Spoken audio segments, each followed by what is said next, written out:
Bonjour et bienvenue sur un nouveau tuto qui est basé sur la mesure d'une cale ou d'une bague étalon. C'est un tuto un petit peu particulier puisque la difficulté n'est pas vraiment liée à la métrologie, à la mesure d'une spécification, mais plutôt pour vous mettre en garde. Ce n'est pas parce qu'une machine à mesurer tridimensionnelle affiche des microns que c'est vrai.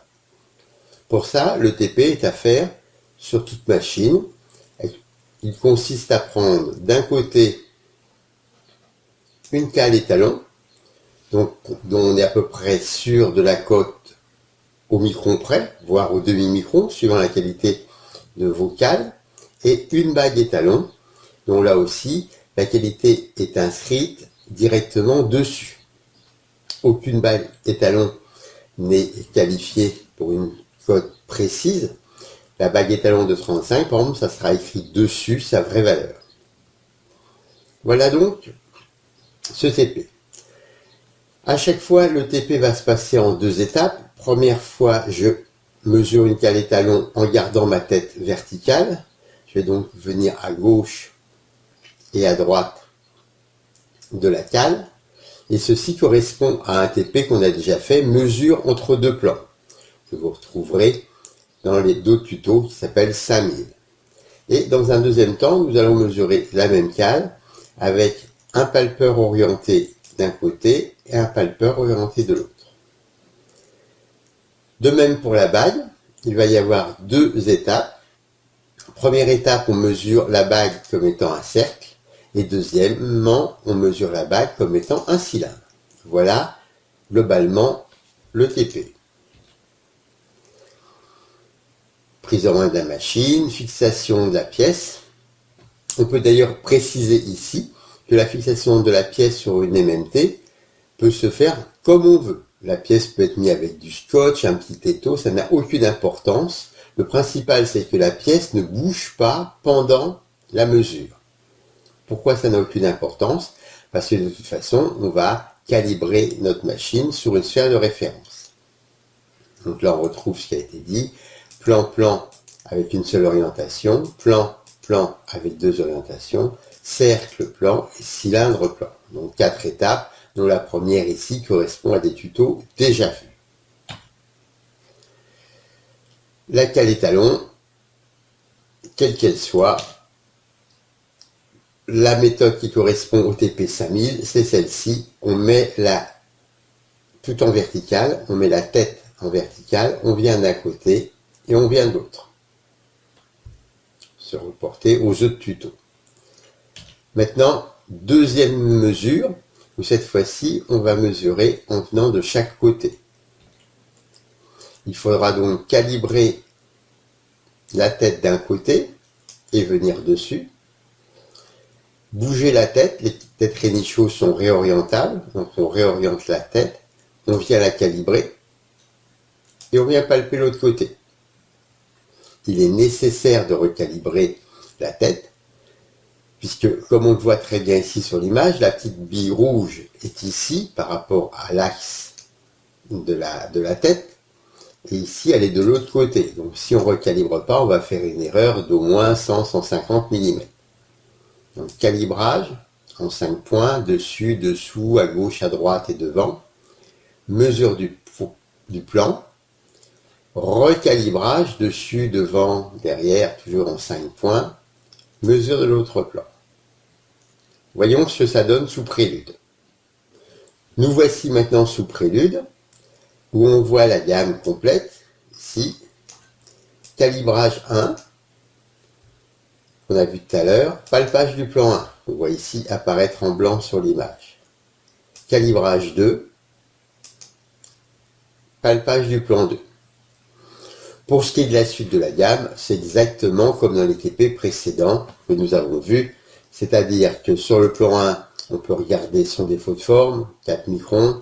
Sur le plan 2, on peut défaut de forme 4 microns. Ensuite, on va demander un ensemble de distance en absolu entre deux plans. D'une part, le plan 1 par rapport au plan 2. Et on voit qu'ici notre cale de 75 fait 75 076 ou 75 062. On refait exactement la même mesure de l'autre côté. Toujours en absolu, plan. Et la deuxième mesure, donc là on était avec le plan 1 par rapport au plan 2, là on fait le plan 2 par rapport au plan 1. Et là on trouve deux nouvelles mesures, 75 073 et 75 052. Voilà, l'ensemble de ces mesures nous permet de voir que cette machine, avec l'opérateur, puisque la cale elle fait 75, on en est sûr, on a 7 centièmes d'erreur ici, 5 centièmes là, 7 centièmes, 6 centièmes. Donc globalement, avec cet opérateur et cette machine à mesurer, on a donc une précision de 7 centièmes. On voit donc que les microns qui sont affichés, puisqu'on est sûr d'une seule chose, c'est que la pièce fait 75 piles, à 1 micron près, à demi-micron près.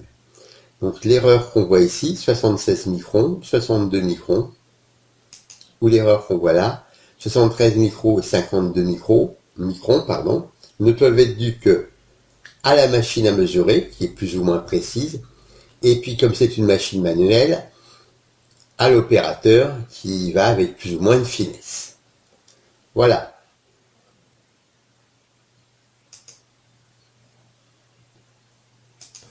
Donc on peut maintenant continuer avec la deuxième partie du TP, qui consiste à vérifier une bague étalon.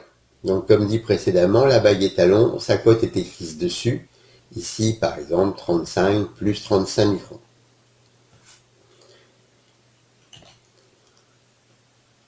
Qu'on utilise la mesure d'un cercle ou la mesure d'un cylindre, dans tous les cas, il faudra palper le plan du dessus en premier. Ce plan du dessus permettra de projeter le cercle si on mesure un cercle et d'orienter le cylindre si on mesure un cylindre. Comme vu peut-être précédemment dans d'autres tutos, quand on palpe un cercle, il y a donc une particularité. Comme on est incapable de palper le cercle exactement sur le plan du dessus, on va définir une tolérance, ici, qui est donnée par la cote moyenne et l'intervalle de tolérance. Si on veut pouvoir palper entre 0 mm et 4 mm, la zone complète, dans ces cas-là, on donnera une cote moyenne de 2 et un IT de 4. C'est ce qu'on trouve ici.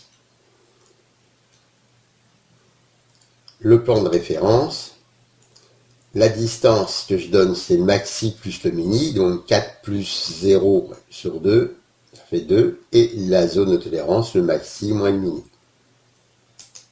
Voilà exactement ce qu'on a à faire lorsqu'on veut palper un cercle. Nous revoici sous prélude, avec la pièce, donc le plan, ici, le plan 1 qui est donc le plan du dessus de la cale, et la cale qui a été palpée comme un cercle. Donc l'opérateur a mesuré et il a trouvé un cercle ici de diamètre 35,039. La cale faisant 35, la bague faisant 35,035, on a donc 4 microns d'erreur. Et avec un défaut de forme de 23 microns. Donc là, un défaut de forme important. À nouveau, comme c'est une bague étalon, on est sûr que ce défaut de forme et ce défaut nominal, le diamètre, est dû à la précision de la machine et à la souplesse de l'opérateur. Ici, aucune interprétation spéciale à faire. On pourrait bien sûr aller demander le diamètre, le défaut de forme, et tout ça, on le lit directement sur cercle. Dans cette zone-là, hormis distance et multidistance, pratiquement, et angle, si on avait besoin d'un angle, tous les autres paramètres ne servent strictement à rien, voire peuvent induire en erreur, parce qu'on ne sait pas exactement ce qui est mesuré.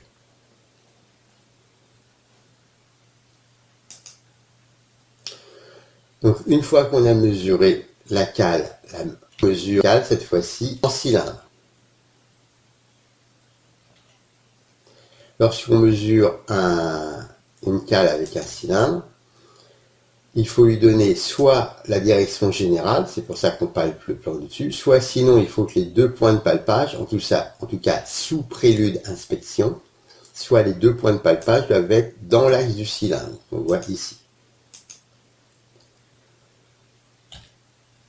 Donc palpage du dessus, palpage de l'intérieur. Voilà donc le palpage sous prélude. Inspection, on a eu un calibrage, on a palpé le plan 1 qui est au-dessus, et on a palpé le cylindre. Le cylindre a été palpé en lui indiquant clairement que la direction générale était le plan 1. On peut lire directement la réponse ici, diamètre 35,033, donc là encore peu d'erreurs, 32 microns d'erreur, un défaut de forme de 5 microns. C'était la même bague que précédemment.